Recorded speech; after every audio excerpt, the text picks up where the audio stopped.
Gold trusted gold buyers మీరు తాకట్టు పెట్టిన బంగారాన్ని విడిపించి ఈ రోజు ఉన్న మార్కెట్ ధరకు కొనబడను.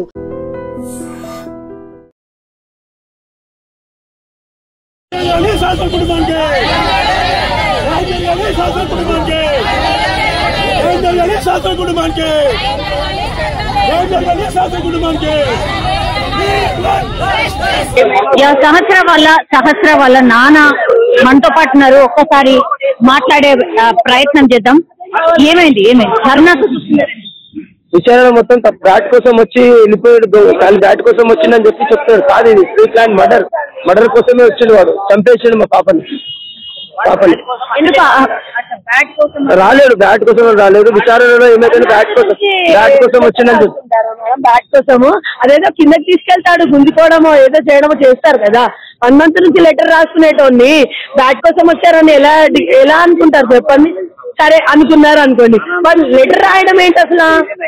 అంటే ఫ్యామిలీ మొత్తాన్ని గ్యాస్ లీక్ చేయడం అంటేనే మీరు ఆలోచన చేసుకోండి. ఎలా అసలు ఫ్యామిలీ మొత్తం పోయినా పర్లేదు అన్న వేలో ఉన్నట్టున్నారు సార్ వాళ్ళు. ఫ్యామిలీ పోయినా పర్లేదు, పోతే పోయినలే, అబ్బాయిని కాపలా అంటే మీరందరు న్యాయం చేయరా పోలీసులు అందరూ? అంటే వాళ్ళు దొరికిన వాళ్ళందరూ ఒక భద్రంగా ఒక ప్లేస్ లో దాచిపెట్టి 3 పూటలు తిండి పెట్టి ఉంచుతారా? అట్లా అందరు అలానే చేయాలా మరి చెప్పండి. మేము కూడా ఎవరినైనా మర్డర్ చేసి అలానే చేస్తాం. ఇక కష్టపడడం ఎందుకు, పని చేయడం ఎందుకు, పిల్లల్ని కనడం ఎందుకు, పెంచడం ఎందుకు?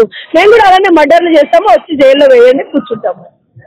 మైనర్ అయితే నా బాబుతో చేయిస్తాను. మరి మైనరే కదా వాడు కూడా, చేపిస్తాను, అలానే కూర్చోబెట్టండి. మరి నేను దానికి కూడా సిద్ధంగా ఉన్నా. పిల్లని పోగొట్టుకున్న నాన్ని పెద్ద బ్రతికే ఉంటాడు కదా జైల్లో ఉన్నా కూడా, అలానే చేయించమంటారా? బ్యాట్ కోసం కాదు, మరి దేనికోసం? నాకేం తెలుసు అండి, వాళ్ళే అడగాలి కదా దేనికోసం అని. వాడు లెటర్ ఎందుకు రాసుకున్నా వాడు అడగాలి, మాకేం తెలుసు? ఇట్లా కిట్ రాసుకొని ఇట్లా పోవాలి పోయి ఇట్లా ఎదురొస్తే చంపేయాలి, ఇట్లా చాకలు కొట్టాలని కిట్ రాసుకొని మీరే చెప్పారు. మరి అట్లాంటివి మళ్ళీ ఇప్పుడు బ్యాట్ గురించి కొత్త చెప్తారే మేడం? డబ్బుల కోసం ఒకటండి. పోలీసులు నన్ను స్పూన్ ఎక్కడ పెట్టారు, గ్లాస్ ఎక్కడ పెట్టారు, ఇవి ఎక్కడ పెట్టారు అన్ని ఎంక్వైరీ చేసినప్పుడు కంపెనీకి వచ్చిండు, చంపిండు, కథం వాని మాత్రము ఎన్కౌంటర్ అనేది చేయండి, ఇక్కడనే కాల్చి పడేయండి అంతే. మాకు న్యాయం జరగాలి అంతే. అది ఒక డాడీ అని పిలిచినాక కూడా పొడిచిండు, కత్తితో పొడిచిండు. మళ్ళీ ఏం తెలియనట్టు వెళ్ళిపోయింది. కత్తి ఎందుకు వచ్చిండు వాడు? బ్యాట్ కోసం వస్తే కత్తి తీసుకొని పొడిచి పడేసిండు మా పిల్లల్ని. ఒకసారి కాదు 18 సార్లు పొడిచిండట. విచారణ తెలిసింది, మాకు తెలియదు. విచారణకు వచ్చింది.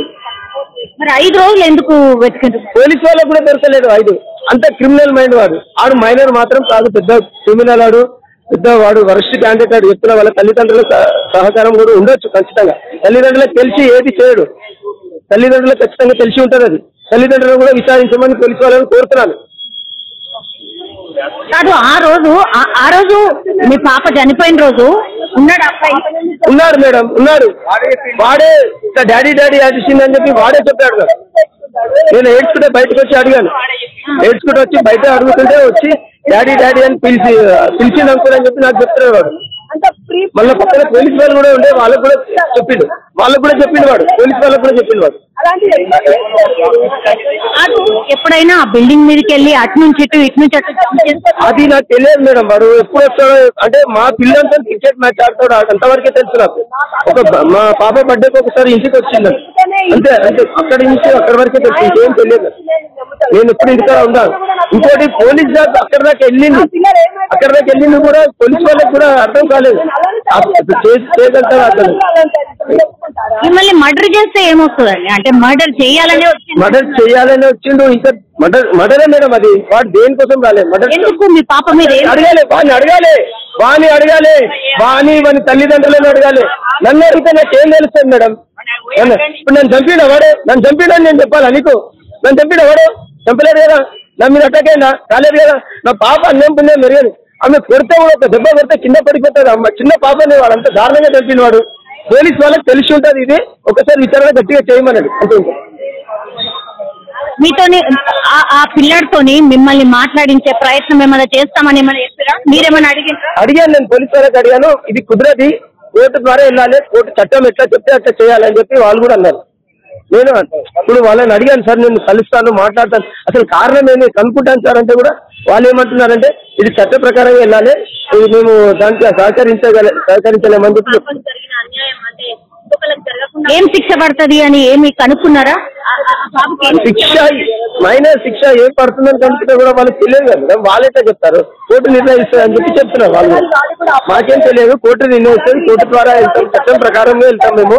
కానీ చట్టం నాకు మా కళ్ళ ముందు వాడిని చంపాలి, నా కళ్ళ ముందు వాడిని చంపితేనే మాకు శాంతి, నా కడుపు పంట తీరుతాం.